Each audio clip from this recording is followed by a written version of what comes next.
오늘 선생님이 들려줄 이야기는 최서혜의 탈출기예요. 단편 소설이죠. 서간체 소설 빈궁 소설입니다. 일제시대 만주 이주민의 비참한 생활상과 저항의식을 주제로 했네요.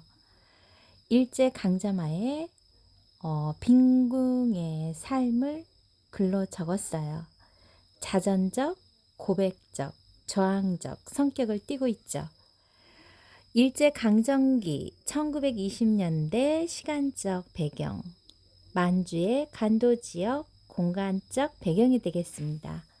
1인칭 주인공 시점으로 했고 1925년 조선문단에 출전했네요. 인물에 대해서 한번 알아볼게요. 여기에 나오는 박군. 꿈을 안고 간도로 이주했으나 온갖 노력에도 불구하고 극심한 가난을 벗어날 길이 없자 잘못된 사회제도를 개혁하겠다며 집을 떠나 XX단에 가입하는 행동하는 지식인이에요. 아내, 수줍음 많고 말이 없으며 순종적인 여인입니다. 여기에 나오는 어머니, 궁핍한 생활 속에서 아들을 원망하기보다 도리어 아들의 고통을 대신하기를 바라는 전형적인 한국의 어머니를 나타냈어요. 줄거리 한번 볼게요. 프롤로그. 나는 친구인 김군으로부터 브랑단을 나와 가족에게 돌아가라는 편지를 받지만 나는 그 제안을 거절하고 왜 집을 떠날 수밖에 없었는지 그 사인을 밝힌다. 발단. 5년 전 나는 풍족하고 보람찬 생활을 꿈꾸며 가족들과 함께 간도로 이주한다. 전개. 기대했던 것과 달리 나는 농사지을 땅도 일자리도 구하지 못하고 가족을 부양하기 위해 온갖 굳은 일을 다하지만 굶기를 밥 먹듯이 할 만큼 궁핍한 생활이 계속된다. 위기. 나는 대구어를 팔아서 받은 콩으로 두부 장사를 해보려고 하지만 그마저도 뜻대로 되지 않고 첫 아기임에도 불구하고 배고파 밤새 우는 소리에 귀찮게만 느껴진다. 절정. 중국인의 산에서 두부하는 데 쓸 땔감을 몰래 구해오던 나는 경찰서에 잡혀가 수차례 매를 맞는다. 결말.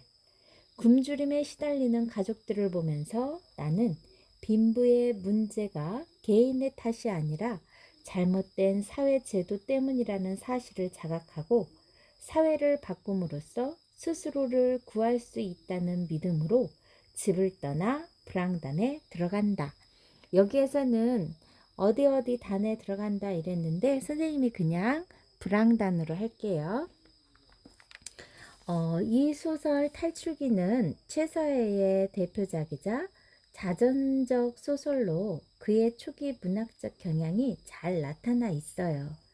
서간체 형식을 빌어 1인칭 서술자 시점으로 이야기를 이끌어가고 있으며 화자인 박이 친구 김의 편지에 답하면서 간도 생활의 어려움과 민족적 이질감을 토로하고 사회주의 전선에 뛰어들게 된 이유를 설명하는 형태를 취하고 있죠.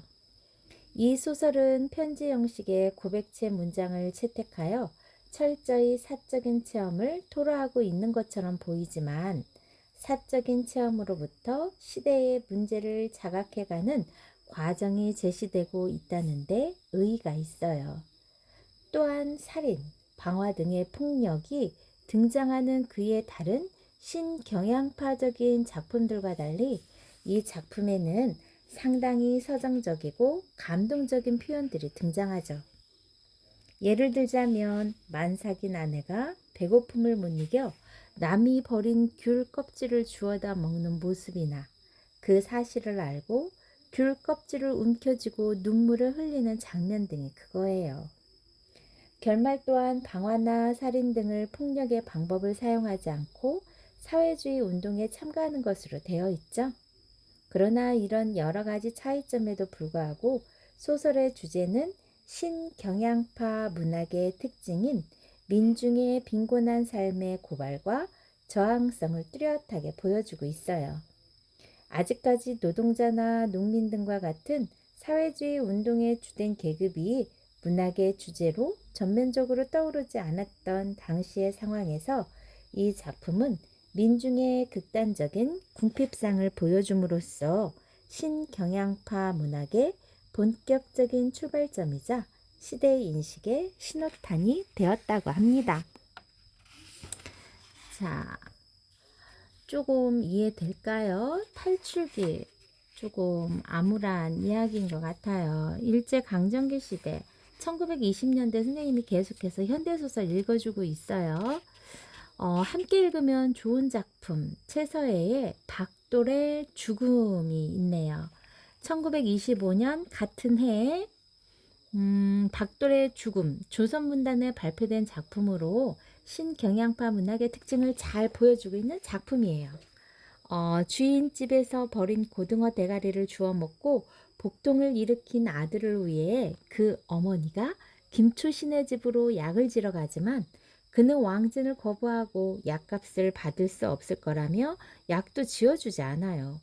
결국 아들 박돌이 고통스럽게 숨을 거두자 그의 어머니는 병원으로 달려가 김초씨에게 보복을 가하죠. 자, 여기 간도라는 말이 나오는데 간도는 백두산 북쪽의 만주 지역 일대를 가리키는 말이에요.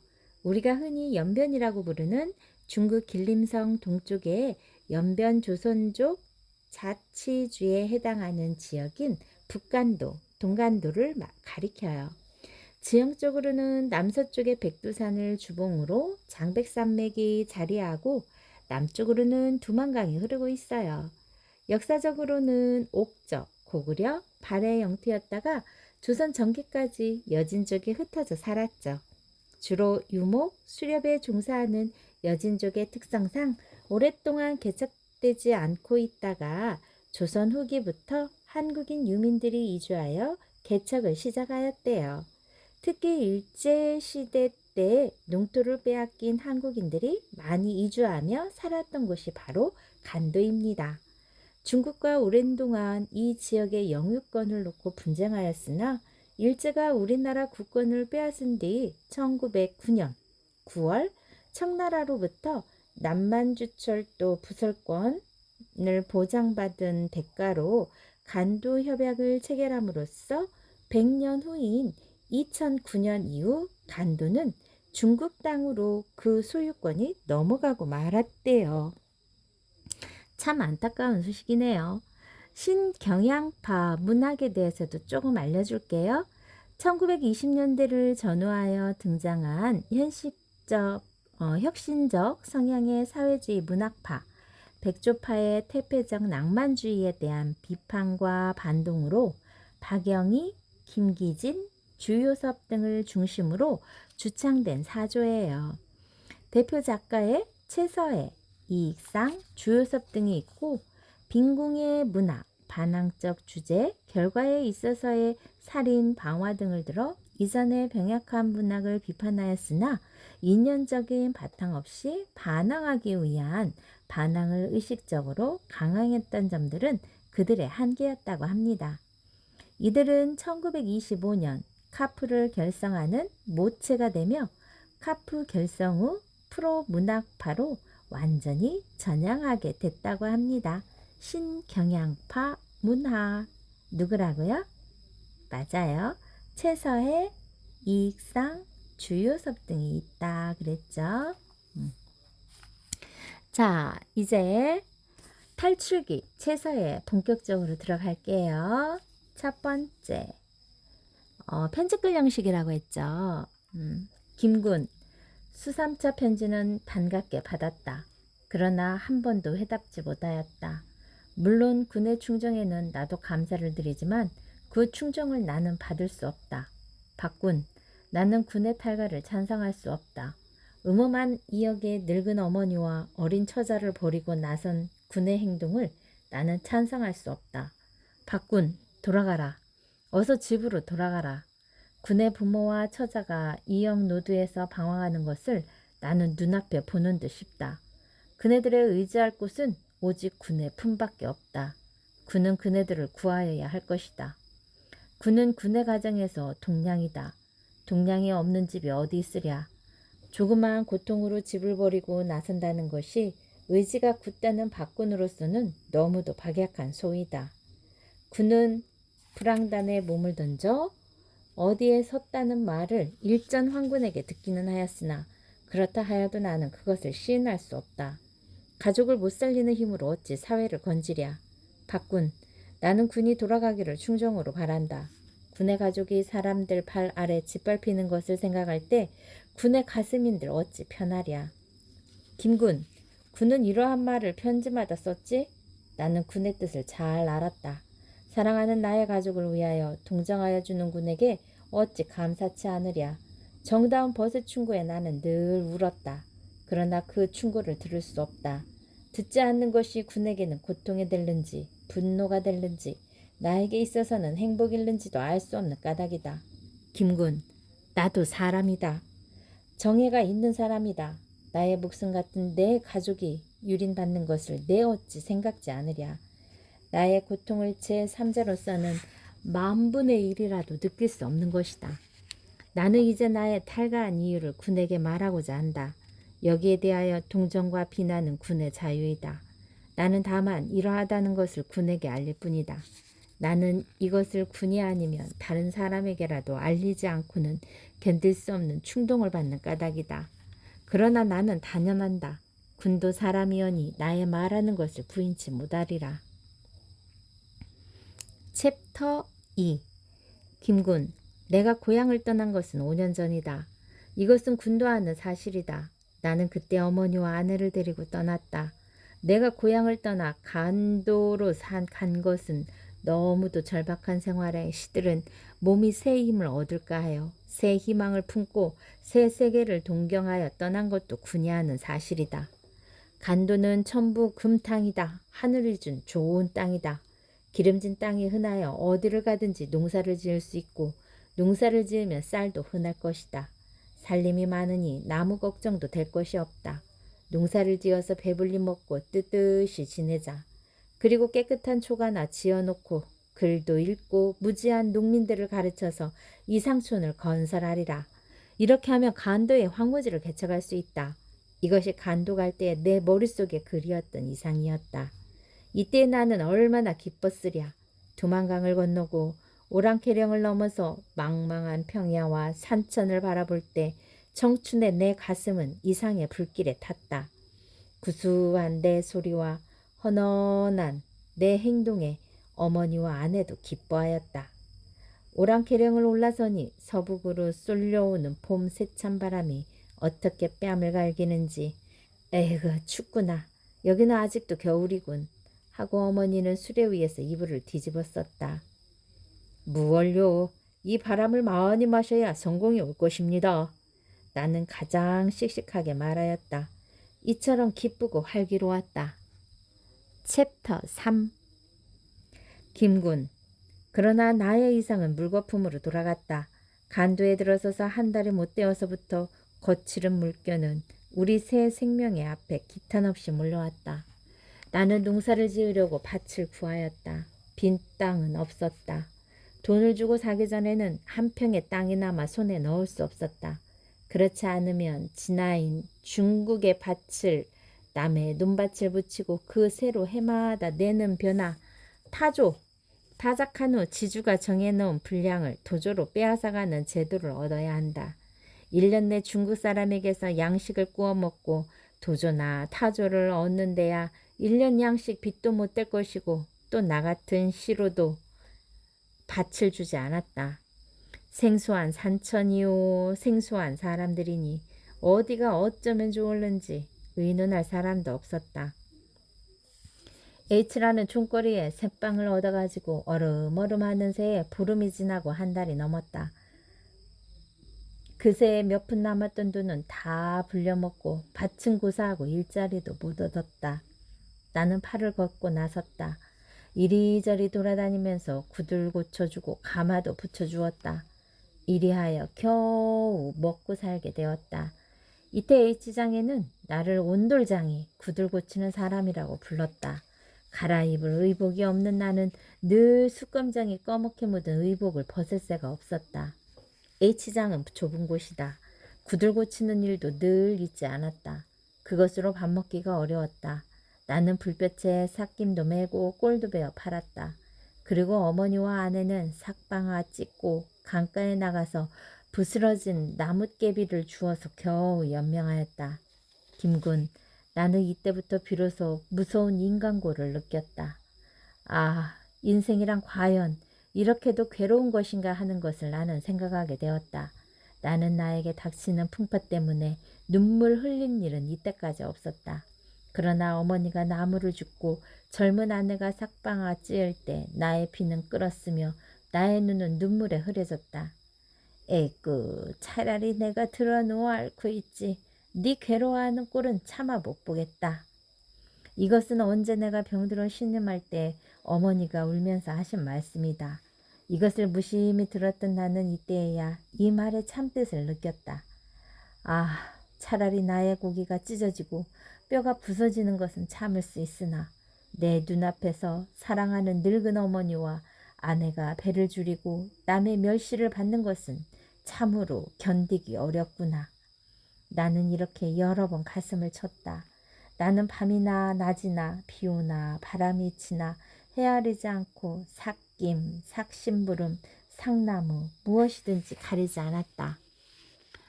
오늘도 배고프겠구나. 아침도 변변히 못 먹고 나는 너 배 줄이지 않는 것을 보았으면 죽어도 눈을 감겠다. 내가 상리를 하다가 늦게 돌아오면 어머니는 우실 듯이 말씀하셨다. 그러나 나는 훈연하게 배는 무슨 배가 고파요 하고 대답하였다. 내 아내는 늘 별말이 없었다. 무슨 일이든지 시키는 대로 다소곳하게 아무 소리 없이 순종하였다. 나는 그것이 더욱 불쌍하게 생각된다. 나는 어머니보다도 아내 보기가 퍽 부끄러웠다. 경제에 자립도 못 되는 내가 왜 장가를 들었누? 이것이 부모의 한 일이었지만 나는 이렇게도 탄식하였다. 그럴수록 아내에게 대하여 황공하였고 존경하였다. 어떻게 하면 살 수 있을까? 이러한 생각은 이때 내 머리를 몹시 때렸다. 이때 나에게 부지런한 자에게 복이 온다 하는 말이 거짓말로 생각되었다. 그 말을 지상의 격언으로 굳게 믿어온 나는 그 말에 도리어 일종의 의심을 품게 되었고 나중엔 부인까지 하게 되었다. 부지런하다면 이때 우리처럼 부지런함이 어디 있으며 정직하다면 이때 우리 식구같이 정직함이 어디 있으랴. 그러나 빈곤은 날로 심하였다. 이틀, 사흘, 굶는 적도 한두 번이 아니었다.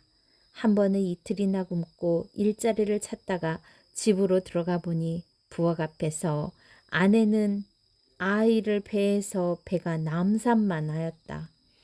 무엇을 먹다가 깜짝 놀란다 아내가. 그리고 손에 쥐었던 것을 얼른 아궁이에 집어넣는다. 이때 불쾌한 감정이 내 가슴에 떠올랐다. 무얼 먹을까? 어디서 무엇을 얻었을까? 무엇이길래 어머니와 나 몰래 먹노? 아, 여편네랑 그런 것이로구나. 아니, 그러나 설마 그래도 무엇을 먹던데? 나는 이렇게 아내를 의심도 하고 원망도 하고 밉게도 생각하였다. 아내는 아무런 말 없이 어색하게 머리를 숙이고 앉아 씩씩하다가 밖으로 나간다. 그 얼굴은 좀 붉었다. 아내가 나간 뒤에 아내가 먹다 던진 것을 찾으려고 아궁이를 뒤지었다. 싸늘하게 식은 재를 막대기에 뒤져내니 벌건 것이 눈에 띄었다.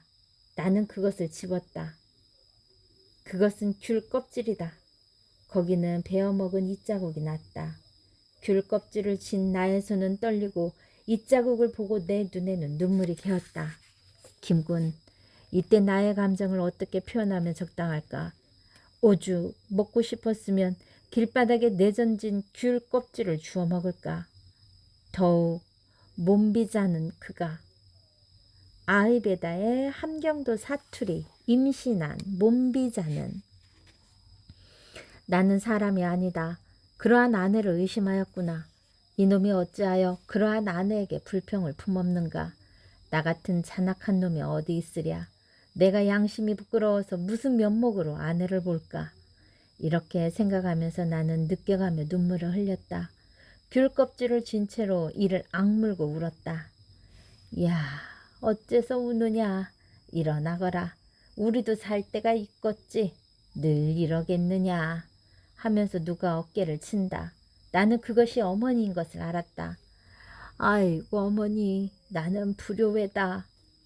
하면서 어머니의 팔을 안고 자꾸자꾸 울고 싶었다. 그러나 나는 아무 소리 없이 가슴을 부둥켜 안고 밖으로 나갔다. 내가 왜 우노? 울기만 하면 무엇하나. 살자, 살자. 어떻게든 살아보자.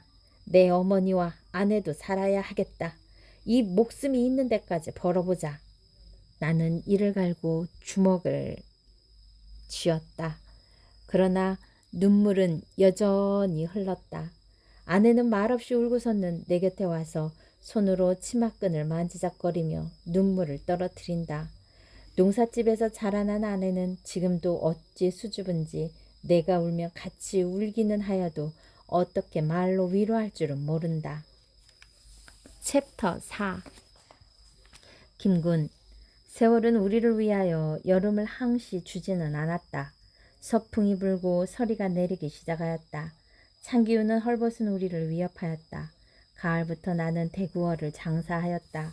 3원을 주고 대구 10마리를 사서 등에 지고 산골로 다니면서 콩과 바꾸었다. 그러나 대구 10마리는 등에 질 수 있었으나 대구 10마리를 주고받은 콩 10말은 질 수가 없었다. 나는 한운 수 없이 3, 40리나 되는 곳에서 두 말씩 사흘 동안이나 져왔다. 우리는 10마리나 되는 콩을 잡은 삼아 두부 장사를 시작하였다. 아내와 나는 지인종일 맷돌질을 하였다.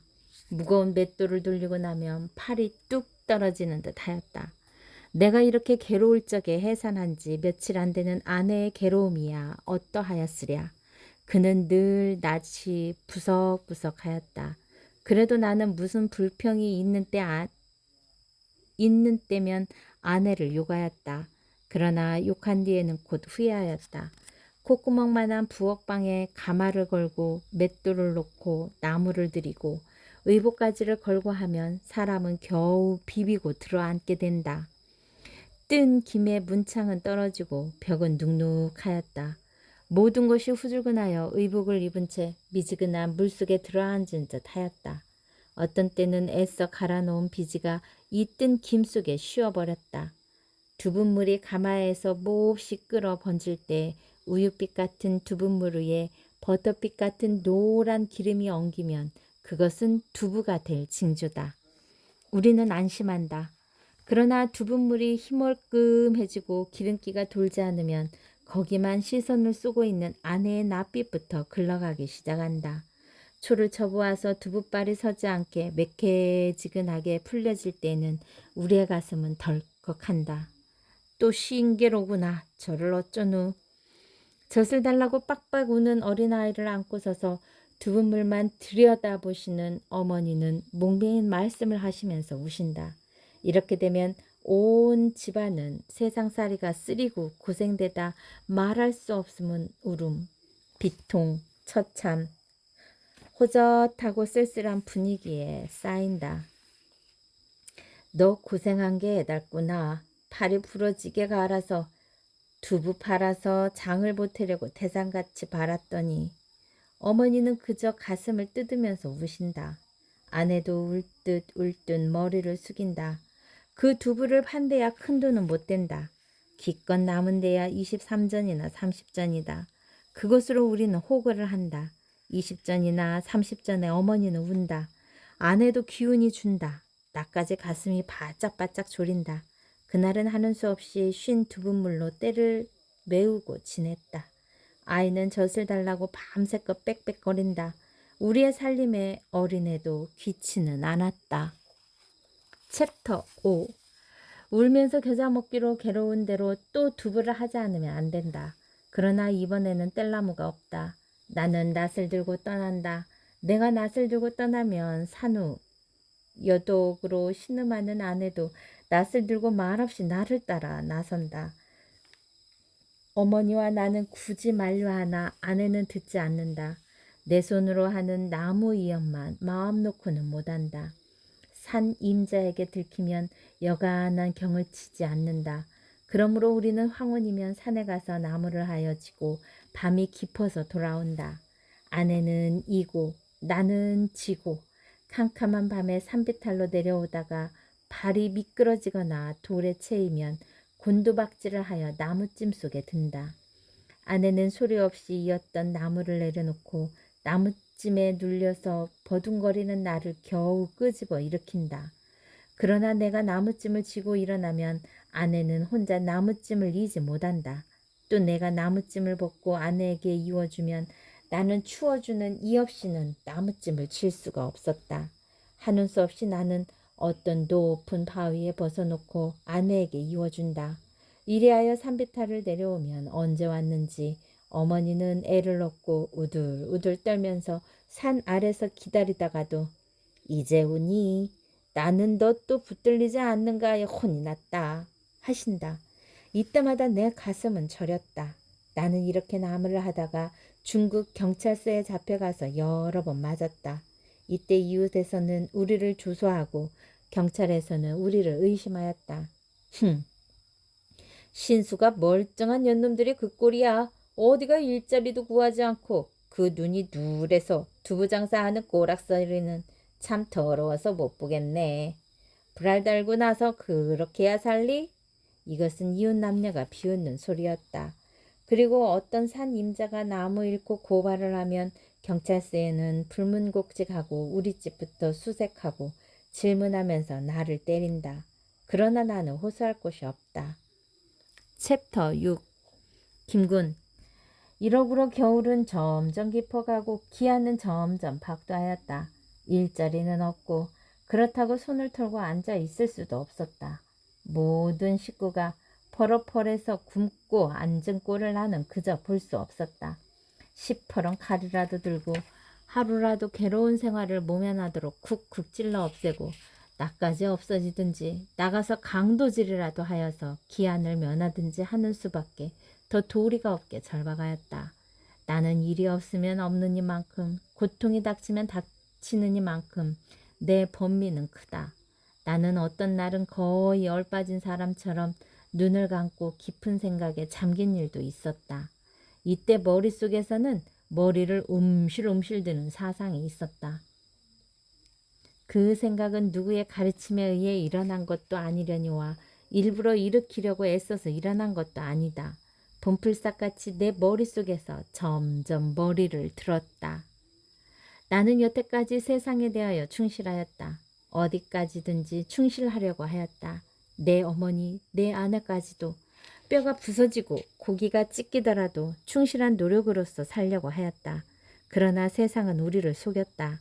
우리의 충실을 받지 않았다. 도리어 충실한 우리를 모욕하고 멸시하고 학대하였다. 우리는 여태까지 속아 살았다. 포악하고 허위스럽고 요사한 무리를 용납하고 옹호하는 세상인 것을 참으로 몰랐다. 우리뿐 아니라 세상의 모든 사람들도 그것을 의식치 못하였을 것이다. 그네들은 그러한 세상의 분위기에 취하였다. 나도 이때까지 취하였었다. 우리는 우리로서 살아온 것이 아니라 어떤 험악한 제도의 희생자로서 살아왔었다. 김군, 나는 사람들을 원망치 않는다. 그러나 마주에 취하여 자기의 피를 짜 바치면서도 깨지 못하는 사람을 그저 볼 수 없다. 허위와 요사와 표독과 게으른 자를 옹호하고 용납하는 이 제도는 더욱 그저 둘 수 없다. 이 분위기 속에서는 아무리 노력하여도 우리는 우리의 생의 만족을 느낄 날이 없을 것이다. 어찌하여 겨우 연명을 한다 하더라도 죽지 못하는 삶이 될 것이요. 그 영향은 자식에게까지 미칠 것이다. 나는 어미 품속에서 빽빽하는 어린 것의 장래를 생각할 때면 애잡잘한 감정과 분함을 금할 수 없다. 내가 늘 이 상태면 그에게는 상당한 교양은 고사하고 다리 밑이나 남의 집 문간에 버리게 될 터이니 삶을 받을 만한 생명의 죗값이 찌그러지게 하는 것이 어찌 애달지 않으며 분치 않으랴. 그렇다면 그것을 나의 죄라 할까? 김군, 나는 더 참을 수 없었다. 나는 나부터 살려고 한다. 이때까지는 체면술에 걸린 송장이었다. 제가 죽은 송장으로 남들을 어찌 살리랴. 그러려면 나는 나에게 체면술을 걸려는 무리를 험악한 이 공기의 원류를 쳐부수어야 하는 것이다.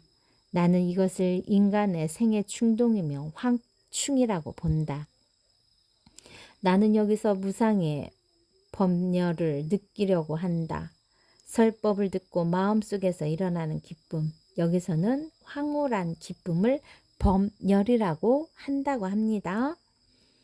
아니, 벌써부터 느껴진다. 이 사상이 나로 하여금 집을 탈출케 하였으며 불황단에 가입케 하였으며 비바람 밤낮을 헤아리지 않고 벼랑 끝보다 더 험한 어디선에 서게 한 것이다.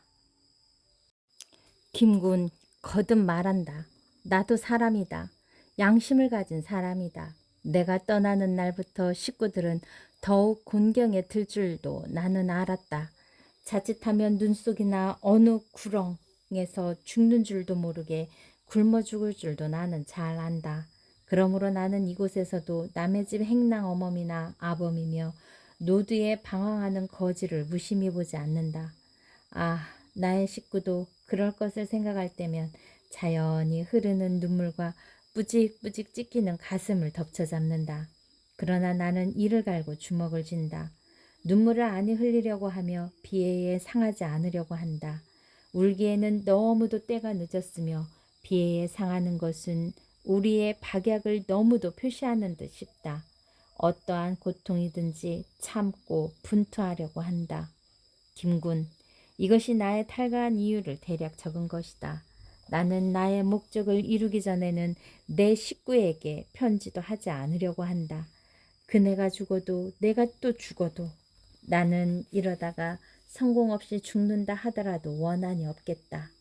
이 시대, 이 민중의 의무를 이행한 까닭이다. 아, 김구나, 말을 다 하였으나 정은 그저 가슴에 넘치는구나. 자, 여기까지 해서 탈출기를 들려드렸어요. 우리가 한번 생각해 볼 문제 한번 짚고 넘어가 봅시다. 첫 번째, 사회적 현실적인 문제인식 태도가 드러나 있는 부분을 살펴보자고 했는데요. 그러나 세상은 우리를 속였다. 그러려면 나는 나에게 체면수를 걸려는 무리를 이 험악한 이 공기의 원료를 쳐 부수어야 하는 것이다. 세상은 우리를 속였다는 그 부분, 사회적 현실적인 문제인식의 태도가 드러나 있네요. 두 번째, 서간체 형식에서 얻을 수 있는 효과를 한번 알아보자고 했는데 서간체는 뭔가요? 맞아요. 편집글 형식이죠. 나라는 발신자가 보내는 편지를 독자가 수신자와 함께 읽음으로써 소설의 내용이 모두 사실처럼 여겨지게 만든다는 거죠. 이해됐어요? 네, 좋아요. 세 번째, 탈출기라는 제목이 갖는 두 가지 의미를 정리해 본다면 어떻게 될까요? 먼저 탈출기의 의미로는 가난으로부터 탈출을 들 수 있으며 다른 측면으로는 체념과 낙심의 삶의 태도로부터 탈출하여 적극적으로 환경에 저항하는 삶의 태도를 취하는 걸 말할 수 있어요. 첫 번째, 가난으로부터 탈출. 다른 측면으로는 체념과 낙심의 삶의 태도로부터 탈출해서 적극적으로 환경에 저항하는 삶의 태도를 취하는 것. 두 가지로 이렇게 볼 수가 있겠네요. 현대소설, 여러분이 겪지 못했던 그 시대적 배경 때문에 조금 어려울 거예요. 과거의 사람들은 이렇게 살았다고 해요. 오늘날 여러분들은 어떤가요? 정말 풍족하죠? 여러분이 진정으로 하고 싶은 일, 그리고 세상 사람들과 더불어서 함께 이루고 싶은 일이 무엇인가 한번 생각했으면 좋겠습니다. 다음에는 선생님의 박영준의 모범 경작생을 들려드릴게요. 모범 경작생 기대해 주세요. 좋아요, 구독 꾹 눌러주시면 선생님에게는 커다란 힘이 된답니다. 감사합니다.